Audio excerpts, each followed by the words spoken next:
good day, everybody. Welcome back to our Working Together series, live with Rabbi Ingber, Karmi Ingber, out of the Netiv Zoom room from Houston, Texas. And we're just waiting on Rabbi Ingber to show up. So let's just pop in and see how Rod Bryant down at Netiv's doing. Rod, shalom, shalom. So good to be with you. Shalom. You're live on the Noahide World Center social media. If you tell us, how are things going down in Texas with Netiv? Fantastic. Things are going really well.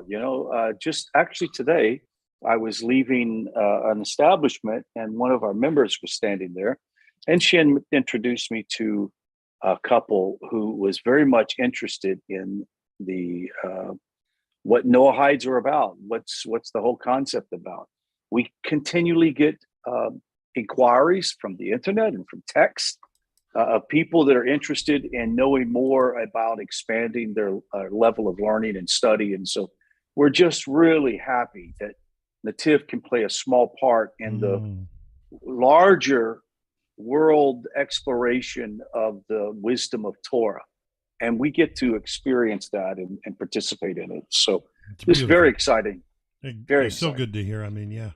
I've been reaching out to anybody on the Noahide World Center Facebook page, YouTube page, trying to answer questions and chit-chat myself. And occasionally we've been picking up more people down your way. And, I always invite them to this class, and maybe if they're in your area, they can connect with real people.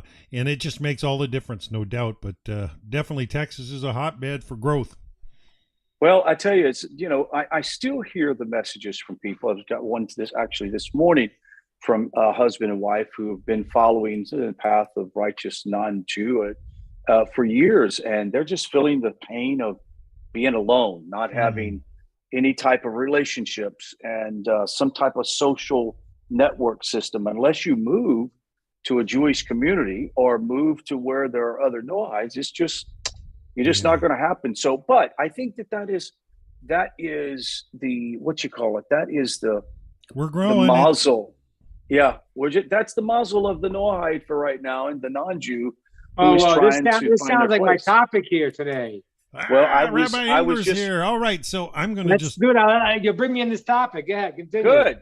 We're just winding you up, getting you ready. Great. Okay. Okay, Yeah, Rabbi so, Ingber, we're going to turn go it over to you since you're the rabbi, and we look forward to hearing what you have to share. And we know it'll be wide open for Q&A after the rabbi shares a short message. So if you're listening and you've got any questions, feel free to type them in the chat room, and I'll try my best to get it to Rabbi Ingber himself. So, Rabbi, please take it away. Okay, I'd like, let me see, good to see everybody. Yeah, okay, see people. All right, good to see you all. I want to hear the topic you were talking about because it sounded very interesting. So, and I'll tell you why, because I really wanted to hear your input. I got to hear, I was asking my wife, what you're talking about today is called Tu B'Shvat tonight. It's a minor holiday, very, very deep things to understand about that. And then I look at some of the news in the world, and every time I do, I'm like, there's a lot of things to explain here. So I want to hear from you. So maybe, Rod, if you can catch me up what you guys were talking about, I'd like to actually give my input on that, and we'll jump off from there. Excellent. I was just saying, we were talking about how there is a broadening of the Noahide community, or those that are interested in improving themselves and coming to Torah and to enjoy the benefits of the wisdom of Torah, whether they're non-Jews or Jews. Netiv is here trying to help get people to where they should be. And, this community has helped Jews to do tshuva and to return and live observant life. And so this is a big thing. But at the same time, we still have the issue that Noahides out there are, in essence, sort of in their own little exile. They don't have communities, longing for community, longing for people to take them in, longing to study with a Jewish community. And I feel bad for them because there's hardly no answer unless they move, unless they go somewhere. So let me respond to what you're saying, because I'm very, very happy, because sometimes, when I teach and speak a lot of times, so sometimes I'll say something I had in the synagogue a lot. I would say a speech, a Dvar Torah, and people would say, wow, that was exactly what I was going through in my life. And I said, the truth is, I didn't even know I was going to say it until about 2 minutes before I said it. So it must have popped in my head because of your merit. So the fact that you're asking this question, I think that it's something that has to be understood. And if we understand it, we will actually be comforted. We'll know our place. We'll know where we're at, and we'll be able to be wise in the next steps.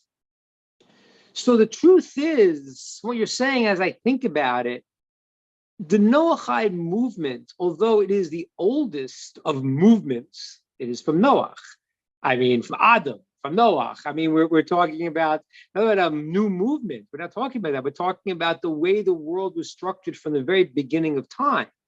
That there was an approach for Adam, an approach for Noah. Noah is a rebuilding of the world. It's not an accident. The world was destroyed. Whatever, foolish people won't talk about, let's talk about the science of it. Okay, we can talk about it. But the depth of understanding is that the reality is the world was destroyed. There was a new beginning. So we're talking about the very, very, beginning of time. Now, what Adam was and Adam's level of service and what he's supposed to do, the deeper reality is that really what the Jewish people took Adam and the Noahites took Noah, and the whole world had like two buildings. The very beginning, it's Adam, and Noah is from Adam, but then the world was destroyed, and Noah became the new leader of the world in that sense.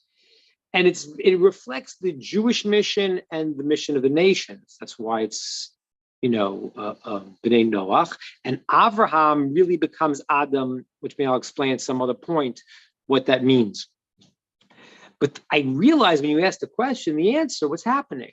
And I told you this once before. I looked up years ago, and it's so amazing that this happened to open up to me. I was in a synagogue in Jerusalem, and as is the way, you're always, in Jerusalem, you're always learning. You always got a book. You're learning something. You're connecting. So I walked into the synagogue. And there was a book there, and I had a minute. I opened the book, opened the Sefer, and the question was, and I repeated this to you before, but I want you to understand it more. I understand myself more. The question was, if the Jews have a commandment to be a light unto nations, as we see the prophets are saying, why aren't they openly going out and being a light unto nations? It's a fantastic question. This was a halachic question. This was a great rabbi. It should be well. He's a great sage in Israel. He was once the sandik to hold one of my children as they had the bris milah, the circumcision. And he says, because for years we're in the world of the nations persecuting us, and there was no ability to talk because there was no one willing to listen. And so the question is, has the world changed? Has the world changed? And the answer is that partially yes and partially no. Partially it's gotten worse, right? I just saw somebody, post this thing. And I was thinking what to speak to you about, but I saw them post this anti-Semitic thing that was put on the doorstep of somebody that I know. And it was unbelievable. I just saw the post of this thing, and it was incredible. It was incredible. I mean, it was the hatred, the oozing, and the taking the Talmud out of the context of understanding it and turning it into something evil was unbelievable. It was a real skill of a person filled with a lot of hate. So the question is that if there's no one to speak to, how do you speak? How can you be a light unto nations if nobody wants to hear what is being said?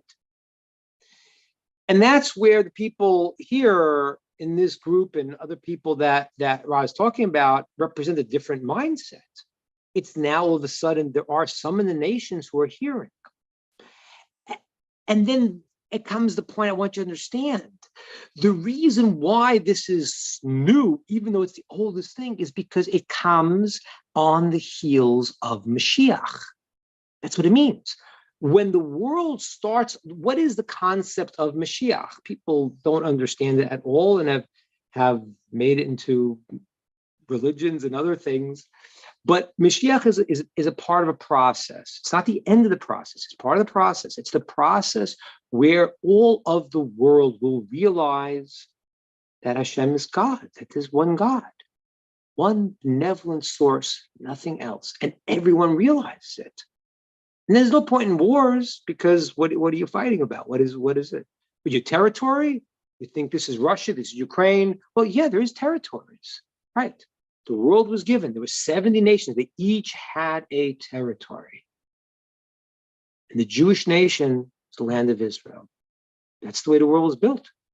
And therefore, if the world has the clarity, when it has the clarity, that it realizes there's a creator of the world. Oh, now it's a little confusing today because we're all confused. Well, what nation am I from? Who knows? America, in my opinion, is largely hinted at in an incredible discussion in the War of Abraham with the 5 kings against the 4 kings, because the 4 kings parallel the 4 exiles. And the last of them is called Tid'ol Melech Goyim. Tid'ol, he was called the king of nations. Goyim is the term for nation. And with all the hatred and misunderstandings, I want to explain the word goy. The word goy means a nation. So everyone is a goy. The Jewish people are a goy, called a goy kadosh, a holy nation. Every nation is called a goy nation. So everyone has their 70 boundaries. Why is there going to be war? There won't. Because if you see the truth, you see the truth. So the story here, what you're saying, Rod, and this is where I'm going to comfort and maybe extrapolate a little bit. The reason why it's lonely is because you're kind of in the forefront of the people that you represent. There it is, Rabbi, people understand. Yeah. I've told people when they say, oh, it feels lonely, I feel isolated, and I'll go, welcome to the world of Yiddishkeit. They have been dealing with this for 3,000 years. You want to join into Torah, you want to join into the follows of the Jewish people, you're going to have to spend some time exiled in your own world, and that's part of our spiritual development. That's a very interesting way to look at it. It's very interesting. I hear what you're saying. It's fascinating. It's a fascinating way to look at it. I'm going to say another thing which I believe to be true. I also believe that with all of the, you want to look at anything in the world and see the good that comes out of it, that God intends for it. And often you can't. Sometimes you do, and sometimes you don't see. But one of the things of Corona is the ability to have this discussion. Mm-hmm. And to understand. I don't think, those who know and those who are in Florida and would like to meet. We are in Florida for this purpose. One of the things, we're speaking at synagogues, and we're also looking to connect with people that are Bnei Noach here in the world, because I don't think that my answer is not just, sorry you're lonely. No, this is part of a process. And because it's part of a process, let's take the next steps. So the good news is, and I want to hear from you all now, and I'm going to kind of say this as the thought, and then I want to hear from you all to be able to know how to respond. I'm not really seeing faces. I don't know if that's I'm on my phone, not my computer, because we just arrived in a new place. So the point I want you to understand, get some faces, fantastic, great, right, very good. Because then you're talking to people. I don't know. It's like I'm in Facebook world. There's no human beings. So okay, so great. Oh, such smiling, beautiful faces. Now I want to see everybody. Okay, so what am I saying to you all here? The reality is that the world has been in a place of darkness for a long time. It's reality. Rod brought up, well, how come Noachites are realizing it and it's lonely? Because it comes at the time of times of Mashiach. if you want it, those who are learning the Torah portion, it's literally a parallel to what happened in Egypt. Do you know that in Egypt, the mixed multitudes, the Egyptians wanted to come out with the Jews?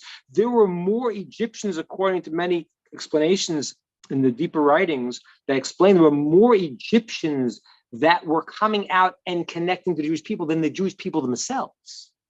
And that's one of the things Pharaoh was freaked out about. He was like, there's a revolution happening. These people are seeing the truth. And it's not just the Jews, it's people in his own nation. That gets him scared. The social, the filtering, the monitoring, the mind control that's happening in America right now, happening in the world right now. It's scary. It's scary because when people start to see and understand things, so people have other agendas, get very excited and get very nervous. Don't want that. So I feel and I empathize with the statement of like, I want you all to have a community. My community, I recently retired as the rabbi in Atlanta, and it was called the Kehillah. The Kehillah means the community. Those of you who like music, I don't know what age group I have here, but one of my favorite groups was called The Band. So as a kid, it was like, what's the name of the group? The Band. They were just the band. So I called the shul the community, the Kehillah, because there was something else, being able to connect with people. You can't substitute computer for human interaction. The power of people that you feeling something about them. So I do empathize, and that is one of the things I'm trying to do to go around America and to help and to build that. But you should be happy and feel that, wow, so if I'm part of something that's starting where I'm seeing and I'm understanding something, that's amazing. The one thing about every great theory that was ever taught any place, the only thing you know about it is that before it was accepted, everyone believed it was wrong, right? Or they said the earth revolves around the sun. So until that point, science said, you're crazy. Or religion, whoever was saying it. It wasn't in Torah, it didn't say it in Torah. But whoever said, because everyone else was wrong. So to be at the cusp of that is an incredible thing. And that's why it says, Abraham was called Avraham HaIvri, Abraham the Hebrew. But what does the Hebrew mean? I don't know what it means even. Okay, Hebrew, what does that mean? The word Ivri is the word to over, to go to the other side. He came from the other side. There's the Jordan River. He came from the other side. Okay, but the deeper meaning is he was on the other side. Everyone in the world said the world is random. It sounds pretty familiar. The world is evil. People are evil. The world is just power and control. That's what Pharaoh was about. He wanted to have the power and control. That's all he was about. There was that. And then there was one person, the other side, saying, no, there is one creator who creates and controls everything. And he loves the creations he created, and he created them for a purposeful thing. That's why he did it, to give them this incredible gift he wants to give them. And so therefore, there's a goodness in the world, and you have to see it. So that's why it's called Avram Ivri, Abraham on the other side of the world, other side. Everyone's against him. So welcome to the world of those who take a stand on things that are true. That's my thought, and I want to hear you. Yes. Well, I have a lot of thoughts about this, mainly because I spend, I don't live in an Orthodox community. A lot of the people I talk to aren't Jewish. Right. So I think one thing that is people are really quick to be is, offended, when someone asks a question that's ignorant about Judaism, like, oh, do you speak Jewish? We have to remember that, they come from a different world, and they aren't really graced with like growing up the way we got to grow up. So, Judaism is so different from every religion. Sorry, my dog's chewing a bone in the background. You can kind of hear it, but we have an answer to like every question. If you go to your rabbi and you say, hey, I'm struggling with this, they have an answer to it. It's put to bed. But other cultures, they have like,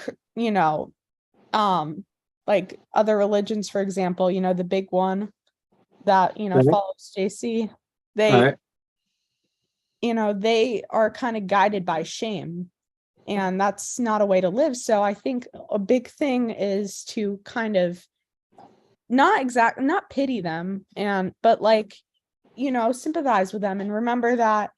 I hear you, Rachel. I mean, I don't think we're saying the question how to deal with every person, I think is the question you're saying. In other words, not talking about any group or this group or that group, or people are people, and if people don't see something and they don't understand something, then I want to impart to them so they could understand. But also sometimes people refuse to understand, and that's also that's what it is. I'm not, Are you Jewish, Rachel? I didn't I'm Jewish. Okay, yeah, your name sounded Jewish, so but I wasn't positive. I know your story I realized afterwards, but okay, yeah, no, I hear. So what would you recommend? What is your thought about how to make the world better? What would you recommend? I think the thing that kind of connects everyone is everyone's just trying to live and trying to find something that ignites their spark, that lights their fire and keeps them going. Because that's what leads people to each other. We're all kind of igniting each other's sparks. So beautiful. Very nice. Like when we are living in a world with all sorts of cultures, that's a world of Amuna where we're keeping our faith up, we're re-strengthening our beliefs. And especially when we get to kind of change someone's mind or open up someone's world to a culture different than theirs, that's building Amuna, and that's getting to see someone else, their whole world open up. And I think we have to cling on to that joy. Like, for me, like the characteristic story of, how to kind of deal with people that don't see things the way you do, or maybe more hostile to you, is uncleus. So I try to think like, how many of us can be like uncleus, when someone's pursuing us, they don't. Let me tell everyone the story that Rachel's referring to, because everyone knows the story of Uncleus. So Uncleus was the nephew of the Emperor of Rome, of Nero. He was a nephew. Now, the time of the Roman persecution was an incredible time of conversion. There were a lot of converts to Judaism. And why was that? Because Rome had become a very base society, and people saw it. The gladiators throwing people to the lions, the corruption, the immorality, and so Judaism was in stark contrast to Rome, and there was a lot of conversions. So the Emperor Nero had a nephew. His name was Uncleus. Now he went to go convert. Now that was not a good thing to do, because he's the emperor he's the nephew of the emperor. So what happens is Uncleus, the Emperor Nero sends messengers to Israel to Uncleus to go and to take him. And Uncleus gets into a conversation with them. And then he teaches them like about Judaism, Torah, what it is. And the messengers stay. They don't come back. Most of what they talk about exactly at the conversation, that will be for another time. The second group come, same story happens. Uncleus goes and he talks to them, gets into a conversation with them, and they also don't go and bring Uncleus back to the emperor, and they stay. I suppose, I guess they converted to, I don't know. The third group, the emperor says, don't say a word to him. Don't speak to him. Whenever he comes, just grab him. He's going to try to get you into a conversation. He's crafty. Very, very crafty. He's a really great rabbi already. So don't talk to him. Don't listen to him. Grab him and bring him. So they come, and Uncleus tries to get into a conversation. They keep avoiding. He keeps doing this, keep doing that. And they're like, no. Just come, Unclus, get over here. So as he's going out, he's doing all these weird things. As he goes out, he touches the handle, the lintel, the door frame, his door. Something called a mezuzah there, a scroll there that the Jews are commanded to put on their doors. And he puts his hand on it and he kisses it. Now they're freaking out because now it's like, what is this guy doing? This guy's like, so he knows this magic hocus pocus. Now he's touching the door and he's kissing his hand. Now, what was that? He said, listen, let me ask you a question. When you go and you have to protect the king, do you stay in the house and the king is on the outside watching you? Or the king's on the inside and you're on the outside watching him? So I said, no, we're on the outside watching the king. If it's a trouble, we're going to get it and we're protecting him. So you see how different this is? Because this thing that I just kissed on the door is saying that God is one. And when I put it on the house, he guards me in the house. I said, what? What? And they said, we're staying. And they didn't bring them back. Nero gives up and just lets Unclus be. They becomes one of the greatest righteous people. Now, I want to ask as a question what Rachel brought here. What is the lesson? I don't. So this is a great question, Rachel asked. What is the lesson here? So okay, so good. So now I put something on my door, or I know that God's watching me. What was it about what Unclus told these people that was so crazy in their minds that made them say they want to stay and be involved with this? What do you think was his lesson? As an open question, there's not one answer. So open question. Let's hear what you guys think. Well, when I think of, the Shema, I think of it's like kind of connects us to the world, and it's so complicated, right? We spend years trying to figure out what the Shema means for us, but I think that it's something so special to us that we keep it at our home. And when someone who's not Jewish, they don't really understand it, right? It's something so new. And I think to have even just like a little glimpse into what that's like for us can really open someone's eyes. I think I heard somewhere like the Shema, like, it like connects us to, I don't know, it helps us like think like how the angels think. I could be wrong. I think I heard that somewhere. So if I understand what you're saying that the person saw the idea of the Shema is the declaration God is one. Yeah. And then the next paragraph of the Shema talks about the love of God. Yeah. Which really is a really important question. Why are they two connected? It's a very, very, very deep question. And I could explain to you, maybe I tell you the story about Rabbi Kiva, who he died when he was saying the Shema, and his soul left and he said the word Echad. But I'll just tell you one hint right now. The word Echad, oneness, the numerical value of that is 13, which is the same as love, Ahava. So it starts, the Shema is understanding as one God, which moves you to feel love. So I think if I understand Rachel right, what she's saying is, I think she's saying that the idea that a person could see that there is a concept of oneness and love to an infinite creator, that is what shook them and changed their world. Is that more or less what you're saying? Yeah, and especially All right. something physical that anchors that. Yeah, anchors that. Beautiful. That's something that other people don't have. Right. Let's hear what other people have to say about the story. What other ideas can you have about why he said the normally the guards on the outside, the king's on the inside, and here it's the opposite. God is protecting us on the inside, and that shook them up. Why do you think that shook them up so much? It's very simple. It's an open question. There's also something that come to mind is in the Greco-Roman world, they were essentially creating gods out of their own illusions and ideas. They were creating an image, they would worship it, they would do whatever, but they created it out of their own consciousness. And to understand that there is a creator that stands outside of time and space and has no description was a completely foreign idea to the Romans and the Greeks. Very. completely. We got a lot of philosophers today. Very good. It is, and that's a very philosophical answer, Rod. I think it's a great answer. Let's hear some even, let's just say what Rod said again. Make sure we all have what he said. So let me say this. So this idea.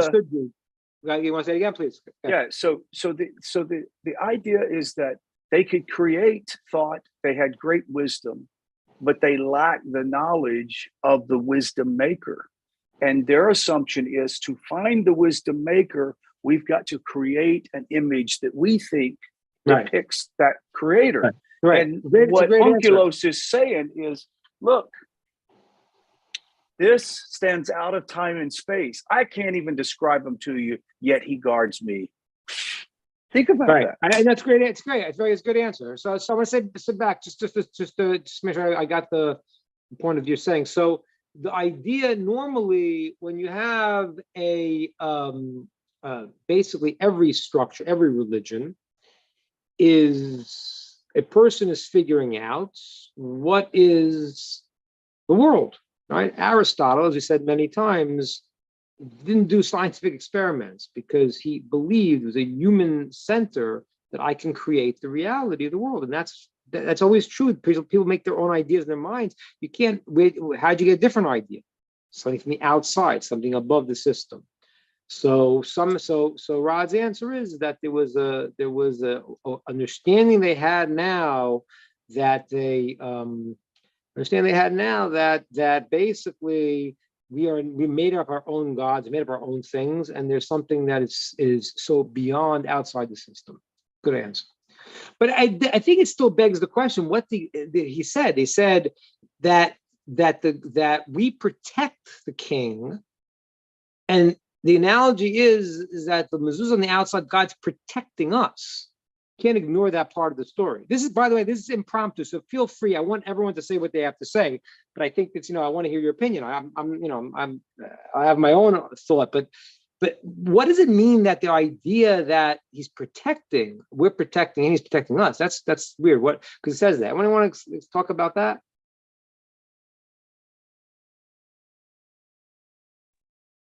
Maybe God is serving us. But the Romans, their God. God's what? I can't tell again.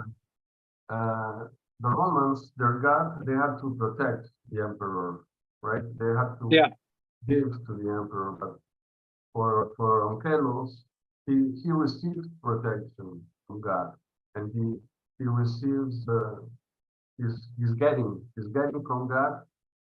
But the Romans, they're supposed to give to their God. The emperor was kind of a god to them also. Right. Yeah. And that's the straightforward way to say it, Talo. You're saying good. So in other words, what comes out is that when you have to protect their emperor, their god, it shows that they are lacking. God is not lacking anything. And therefore he's taking care of you also. And that's kind of how we started this whole thing, today, which is what the point I really wanted to kind of get across that you were discussing. That it's an interesting situation in the world right now. It's very, very interesting. I find that it's in some ways we're going really in the opposite direction so strongly that a person has to wonder and say, how does it make sense? And this is the beginning of the footsteps of the Mashiach. It makes no sense. Things are people are crazier than ever. And at the same point, you start to see people that start to understand things. And that's really the point that you're at. That is the point right now where a lot of the world is going crazy, just looking at things and not able to. And this is really a very, very, very deep thing. I talked about it a little bit. I'll try to say it in a way that I can. When the plague of the firstborn happened and they all died, what happened was really that God revealed himself in a way that those that were able to connected, and those that didn't just died. They had no connection to it. And that is a very, very powerful process. And that's really I think what's happening now. This is really what's going on. And I'll tell you, just to connect it to this week's Torah portion. We had this week's Torah portion this whole Shabbat was called Shabbat Shira. This is the Sabbath of singing. And it says amazing things, because the Jews crossed the Red Sea and they sang to God. They sang. And it's called, somehow this song is like the greatest thing.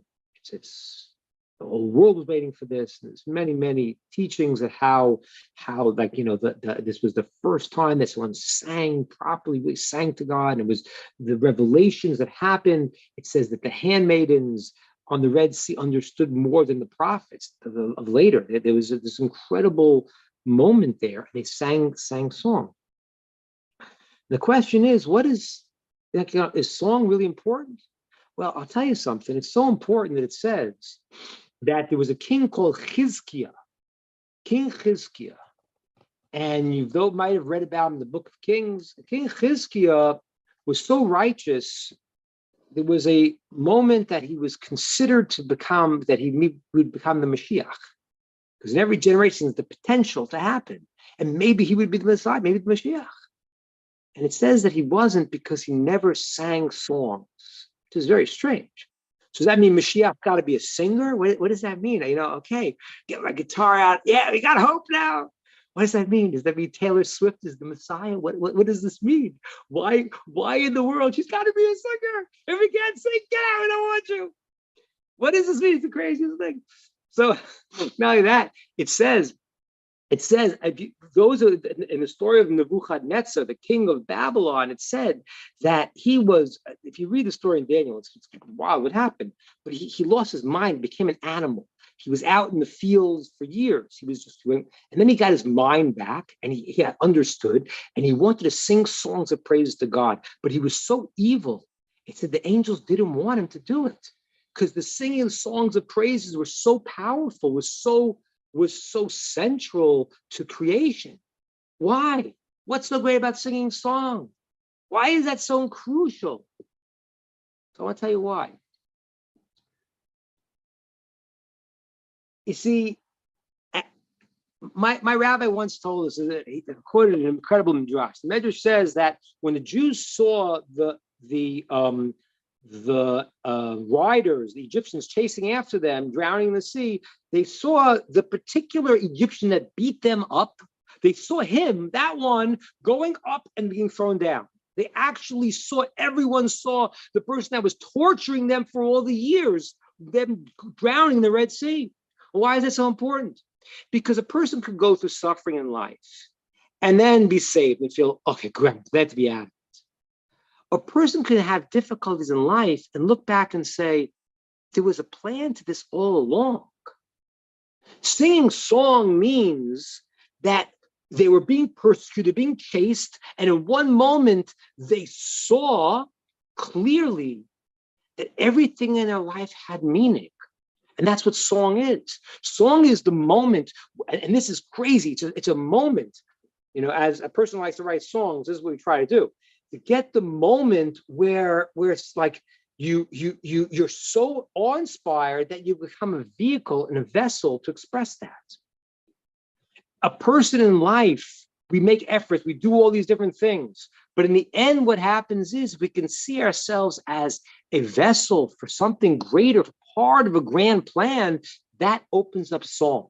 That's what a singer is. The Mashiach has to be a singer. So he has to be able to see. A song is not one note. It's not one word. It's a group of words. It's a group of notes. It's all the instruments, and they're all different, and they're all blending to one purposeful thing. And when a person sees that in their lives, my life is meaningful, it's purposeful, that's unbelievable. And that's the encouragement I want to give, because I want to do a kind of a loose class to discuss it, but that's how we started this. What Rod said was, he was talking about the idea of people being in a process where Nochais could feel lonely. And I empathize. And again, we're trying everything we can to do to ease that, to assuage that issue. But the power to know in a person's life that I am part of something greater. I'm seeing the world in a special way. It gives us the strength to be able to handle some of the harder times when not everyone is agreeing and seeing the world the way we are. I want to open to any more questions, but I also want to turn around because I look like a red, I don't know what. They had this thing with President Biden a little while back where he was speaking with this red background. That those who saw it, it's kind of spooky. So I kind of look like that. So I'm going to move over a little bit here. Okay. Anyone have a question, a thought, an idea? Sandy had her hand up there a little while ago. Sandy, if you want to go. Sure. This is probably a very simplistic thought, but when you were asking about why God would be on the outside protecting what is inside, and it just occurred to me, we protect what is valuable to us. So the fact maybe that he's standing on the outside protecting us tells us how valuable we are to him. That's exactly right. That's right. That's exactly right. And that's what they couldn't believe. You see, it's the funniest thing, because they couldn't believe it because yes, sometimes people who make themselves big because they feel really small. So if you feel really small and God doesn't love me, why would he? And then people do really bad things. So for them to realize, whoa, wait a minute, I am valuable. And this is the danger. It's the funny thing, because what happens, this is what people do. I am valuable. Therefore, I'm in charge. You should do what I say because I'm really valuable. No, I'm really valuable. I am amazing. I am this incredible spirit, this neshama, this holy thing that is connected and comes from God. Wow, how great. And you know what? So are you. Oh, wow. That's a different way to see the world. That's a very, very different way to see the world. Right, Sandy? Yeah, it's very different. Good point. Who else? There's another point. Very good, Sandy. I like that. Anyone else have another idea, point on this or anything else? We'll be next. Sandy? Yeah. When you were talking about the mezuzah on the door and how it protects, it made me think of the blood on the door and how it protected during the Passover time. Yeah, well, so the connection with that is to understand that, because I do have to explain, especially with some of the crazy stuff I've seen in the news from all the anti-Semites lately. So the blood on the door that Sam is referring to is the when the Jews brought the Paschal offering, God said to put the blood on the door, which is the inside of the door. Now, what was that about? What that about was, what was the Egyptians' god? See, we don't understand that because everyone has their own versions of what it is today if they don't know the past. Egyptians' god, they worship the sheep. And why they worship a sheep? That's kind of sounds a little bit weird, Like I think I'm stronger than a sheep. I don't know, I won't get in a fight with a ram, but a sheep I could probably take, Like why they worship the sheep? So the sheep is the first astrological sign, the sign Aries. That's what it is. Aries is a ram. So they worship the astrological sign that's called the beginning, the spring month, that is the beginning of the astrological sign called the sheep. That's what they worship. Now, why they worship that? Because they worshiped what was called the first thing. The first thing is the power source. Whatever is the power, that's what the Egyptians worshipped. I don't want to hear Pharisees about God, because if I have control over my area, then I don't need God. It's all about and that's what the idolatry was. Idolatry was, let's go to this idol because they said, oh, he's in charge of this, and this idol's in charge of that. That's what idolatry was. And it was people even who didn't understand that God created forces in the world. And if he let you manipulate the force in the world, you thought that it was the force doing it, when you didn't understand that there was a system that God created of forces in the world. And that's what idolatry was. So the Egyptians worshiped power, and all the plagues were breaking their power. The Jews had to take their symbol of their power, which was the sheep. Okay, got to get this right.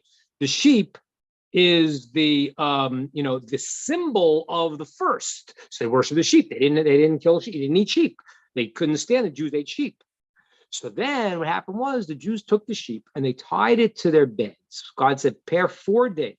So the Egyptians said, why do you have a sheep on your tied to your bed?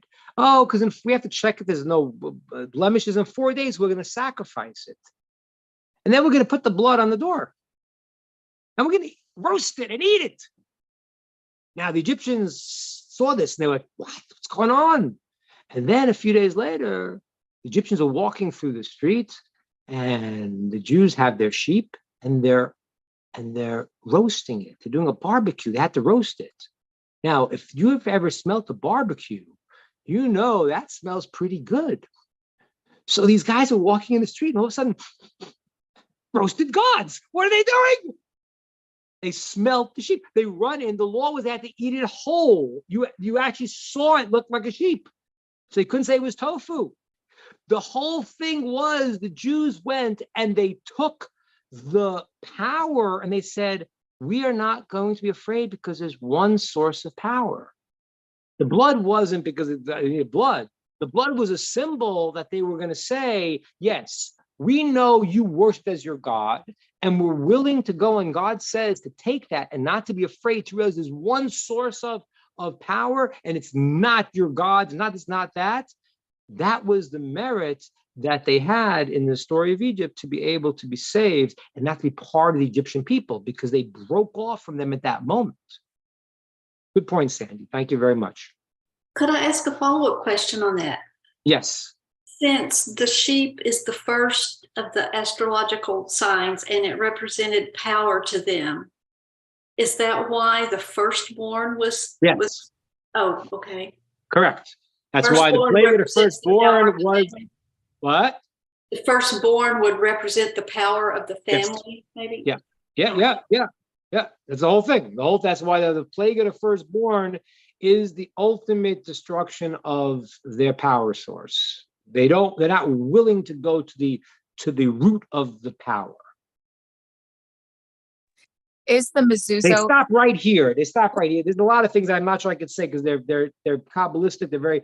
But it stops right over here. That's where the primitive brain transfers. That's where Pharaoh stops. That's the point. There's a commandment about if you read in the Torah there about the donkey, because here's the point where they stop. They're not going up to the root. They want power.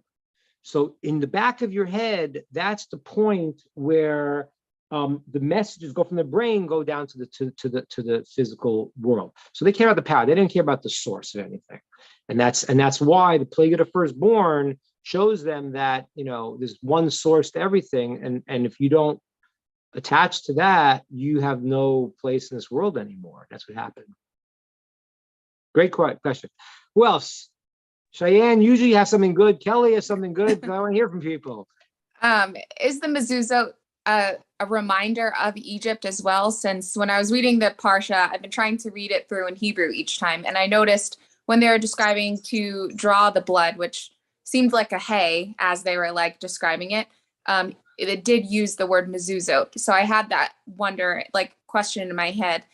When the Jewish people look at the mezuzot, was that supposed to remind them of the oneness, not to believe in the gods of Egypt, or at all even to invoke the Exodus? Good. So the mezuzah means the doorposts, and we refer to it as what we put in the doorposts. And the mezuzah has inside of it the Shema, the oneness of God, the love of God, and it has the Exodus of Egypt in the mezuzah. It's written in the mezuzah. It's one of the paragraphs in the mezuzah. So we have it there. So it reminds us of exactly that. It reminds us of the oneness of God. It also does remind us of, because remember, the story of Egypt, and this is a very important thing people ask. Say, wait a minute. I think you talked about it once. We don't see miracles, open miracles today. So how come we saw them then? The answer is very simple and very important. The answer is because the coming out of Egypt was God's calling card to show himself in the world. And now that has been revealed. Now it's our job to see God in the hidden miracles in the world. But the world experienced it. So when Egypt, the coming out of Egypt, it wasn't just, like, oh, we're gonna, it wasn't what do we call a fireworks show, like, okay, God's gonna show fireworks here. Wow. It wasn't that. And it wasn't God needed to do it because Pharaoh was going to give in. He could have just made him, wake up one morning and say, I'm going to send them away. But it was a revelation that there is a creator in the world, which the people argued, did not believe there's a creator. It was a revelation the creator is all powerful, which they didn't believe either because everyone had their power bases. And the third thing they then saw was that God is involved and cares about his creation, which they didn't say either. They said, yeah, okay, maybe there was an original creator, maybe he could do everything, but he doesn't care. He's retired. He went to Florida where, what kind of nonsense? It's like crazy. I just know it's one of the answers. It's one of the answers that the sages give to the Greeks, which is the Greeks maintain this idea that that God created the world, but he's not involved because he's so lofty. But they were so silly because if you think, oh, he's really smart and that's a lot of work for him, then you got to work for him. But you don't understand God. He's infinite. So it's not harder for him to be involved in this detail and that detail. It's the whole thing is absurd. To think that God created the world and then left it, and it doesn't make any sense. But by the way, most of the world believes that today. Most people believe that today. Even if they say, yeah, I'll maybe you'll hear me, and I'm most of the world believes that. So they either believe that there was no creator of the world was a cosmic accident. That's one thing the Exodus showed Pharaoh and everyone else not true. He's all powerful, which they don't believe either because everyone believes that they have their own power base. We're going to figure out our technology.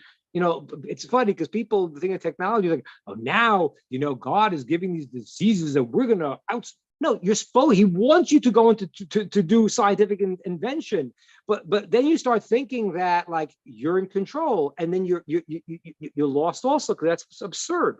So the idea that God was a creator is the creator, and that he's all powerful. Both of those people don't believe today. And the third one is that he's involved in the world. They don't believe that either. So the things that came out of Egypt, the vast majority of the world is fallen on one of those three things. So the answer is right. It reminds us of the mezuzah, will remind us of the story of Egypt, because it's not just about a story. It's a moment of having understanding that there is one God who is omnipotent and beneficent, and he's created the world for a purpose. Fabulous.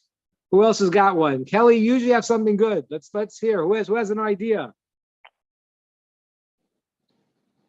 Dave, We'll be next. Dave. Kyle's some good stuff. Mary has some good stuff. Barbara's good stuff too. Please, anyone. I can't see everyone. I'm on my phone, so and I don't know if Dan's got people over there. We got another probably 2 minutes. I don't have a clock on me. What time is it? It's about 8 minutes. Okay, so we got one time for one last thought. Who wants to share?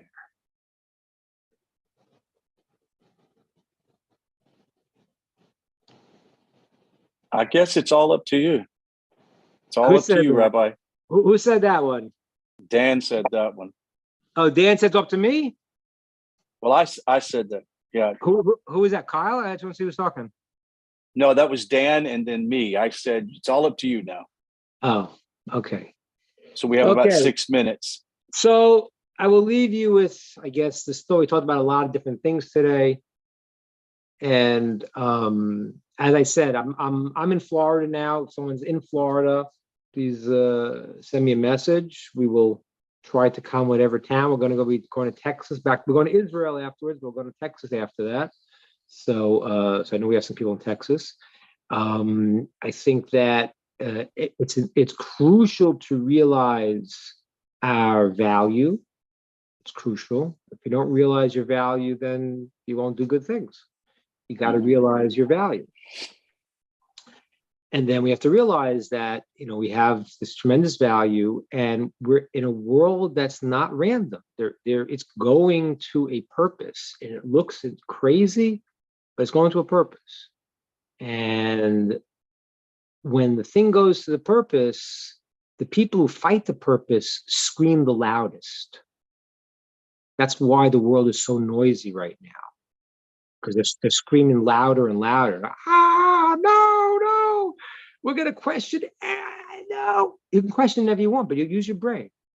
Every question we'd love to hear, but to come with axiomatic ideas that are bizarre and make no sense and scream and yell that we can't think means that you know, as Shakespeare said, thou doth protest too much. You're screaming too much. What? Oh. So the world is going nuts. It's going absolutely nuts. And those who are looking and asking and thinking, that's what God wants from you. You know, the dogma is so problematic because it just defines that a person cannot rely that he has the goodness inside him to really think and ask. And that's not true. So the conclusion we have is, though the world is going nutty and screaming and yelling, feel that you have a part in questioning, in thinking, in wondering, in calling out, in the human process that we are a part of to help bring about the great understanding in the world. The purpose of what God wants to give us is endless good, but he wants us to build something. He wants us to be able to receive that. And if we yell and scream, right, so then we're not doing that. But so don't get caught in the noise. And I want you to realize your tremendous value, because Hashem created you. The Talmud says every person needs to say, the world was created for me. It's unbelievable. It says, why did God create the world with all different animals in many, many groups, but he created only humanity from one couple? And Talmud says, because if somebody kills one person, they kill a world. They save one person, they save an entire world. And to understand that you are an entire world. The world was created for you. Doesn't mean for you to go and to pillage it and to take it. It means to say, there's a role that I play in this world. I want to know what it is. I want to be part of it. And then if you say that, then God will give us the blessing to all of us to understand more clearly what we have to do in this world to make this world the place that he wants us to make it into. Very okay. Good. All the best, everyone. We will see you, I think, in 2 weeks. We may go back to every week soon. So, but we're still in transit. Okay, next Sunday at this time, if you're not going to be here, I'll be doing Psalm the 7th chapter, I believe. Yeah. Right. So Psalm 7th chapter. Hope to look forward to seeing you guys. And then tomorrow night is Rabbi Zvi Avner at 7 p.m. on this Zoom channel. So Rabbi, forever we are grateful to your tutelage and your teaching. It means everything to us. We really appreciate it. My pleasure, everybody. We'll see you soon. All the best. Shalom, Rabbi. Thank you. Bye. All right, folks. That's our Working Together series for this week. We are aiming to be back in a couple of weeks with Rabbi Ingber. So write those questions down and have them prepared. You mean a lot, and you're here for a purpose. So if you've got questions, there's no better place to ask than right here at our Working Together series with Rabbi Ingber. So we're going to sign out for today. Have a wonderful, wonderful week. Shalom, guys, and we'll see you tomorrow. Record.